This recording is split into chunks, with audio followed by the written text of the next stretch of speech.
सब्र و शुक्र से आज हमारी 28वीं नशिस्त है और मुहर्रम की भी 28 तारीख़ है। सब्र के हालत पे बात हो रही है। या रब्बी सल्लि व सल्लिम दाइमन अबदन अला हबीबी के खैर खल्क़ि कुल्लिहिम हुवल हबीबुल्लज़ी तुरजु शिफ़ाअतु लिकुल्लि हौलि मिनल अहवालि मुक़्तहमी।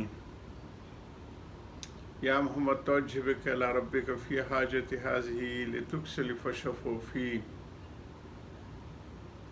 रब्बना अफ़रिग़ अलैना सब्रन व सब्बित अक़दामना वंसुरना अलल क़ौमिल काफ़िरीन।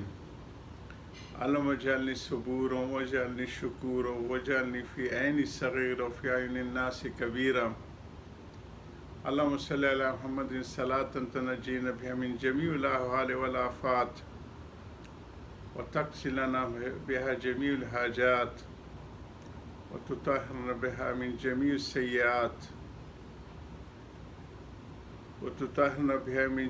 सय्यात व तरफ़ना बिहा इंदका आला दरजात व तुबल्लिग़ना बिहा अक़सल ग़ायात मिन जमीइल ख़ैरात फ़िल हयात बअदल ममात इन्नका अला कुल्लि शैइन क़दीर।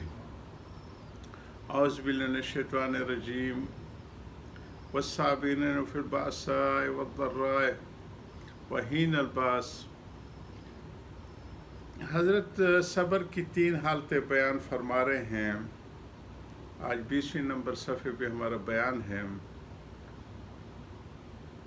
ये वो लोग मुस्तकिल रहने वाले हैं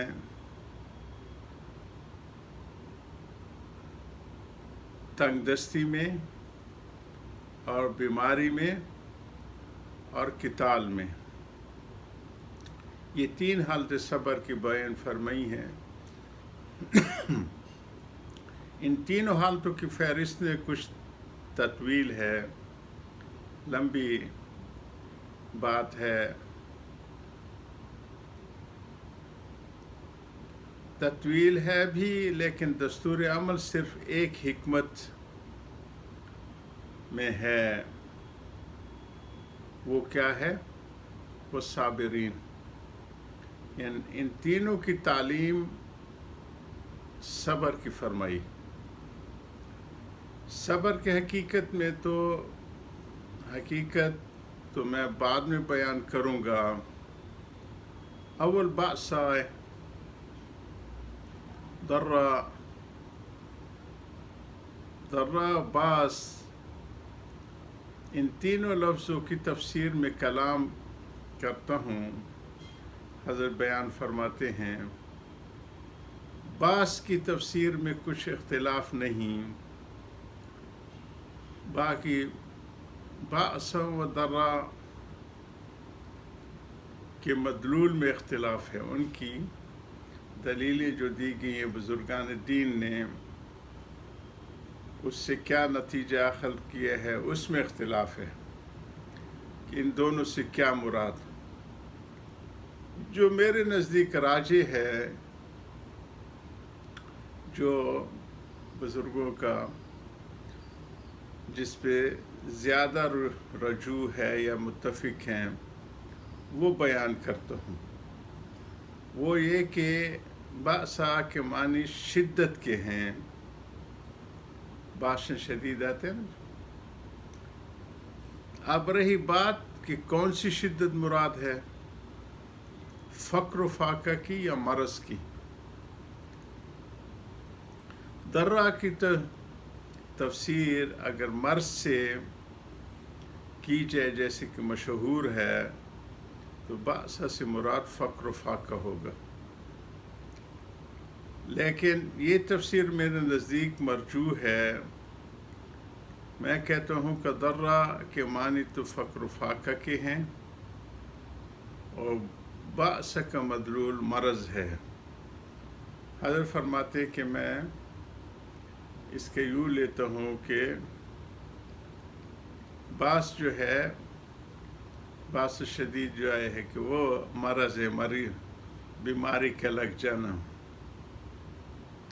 और दर्रा की माने हैं تنگ دستی، فقر و فاقہ، محتاجی. وجہ اس کی یہ ہے کہ اللہ تعالیٰ نے عباد متقین کی فضیلت میں دوسرے مقام فرمایا ہے ينفقون فی السراء والضراء، یعنی وہ لوگ خرچ کرتے ہیں خوشی اور ناخوشی ہیں دونوں میں. تو اب اس مقام پر دیکھنا چاہیے کہ خوشی اور ناخوشی سے کیا مراد ہے، اور وہ کون سی ناخوشی ہے جو خرچ کرنے کی ہمت کو گھٹا دیتی ہے. سو ظاہر ہے کہ ناداری اور فقر و فاقہ ہی ہے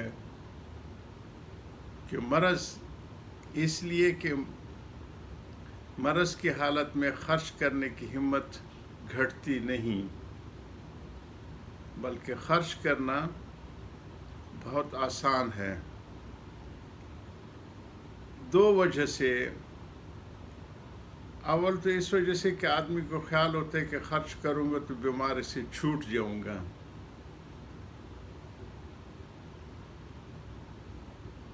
دوسرے کہ بیماری کی حالت مایوسی کی ہوتی ہے، مال سے تعلق کم ہو جاتا ہے، اس لیے آدمی سمجھتا ہے کہ جو خرچ کروں گا وہ میرا ہے، جو رہ جائے گا وہ پرایا ہے. پس سرا و ضرا سے مراد تندرستی اور بیماری کی خوشی و خوشی مراد نہیں، بلکہ سرا سے مراد فراخی اور ضرا سے مراد تنگ دستی، فقر و فاقہ ہے. اس لیے کہ تنگ دستی کی حالت میں خرچ کرنا بڑی ہمت کی بات ہے. بس جب کہ ضرا سے مراد فقر و فاقہ ہوا تو بأسا سے مراد اس کا مغایر ہونا چاہیے، یعنی دوسری شکل ہونی چاہیے. وہ کیا ہے کہ مرض. بس حاصل آیات کا یہ ہوا کہ صبر کرنے والے ہیں مرض اور فقر و فاقہ میں، اور قتال کے وقت بھی جہاں پیش آ جائے. حاصل اور ملخص کیا ہوا، اس کا خلاصہ کیا ہوا اس بیان کا، کہ گواری کی ناگواری کی حالت میں صبر کرنے والے ہیں. یہ تو مجملاً دستور عمل ہو گیا، یعنی خلاصہ کر کے اجمالاً ایک لفظ میں یہ ہو گیا کہ صبر کرنے والے ہیں مرض میں اور فقر و فاقہ میں، اور قتال کے وقت جہاں پیش آ جائے تو یہ مجملاً دستور عمل ہو گیا اجمالاً. صبر کی تعریف حضرت فرما رہے ہیں، اس کے بعد دیکھنا چاہیے کہ صبر کس کو کہتے ہیں. شکوہ شکایت کا مضموم ہونا تو لفظ صبر ہی سے معلوم ہوگا، اس میں تو کوئی شبہ ہی نہیں رہا. بعض امور میں استثناء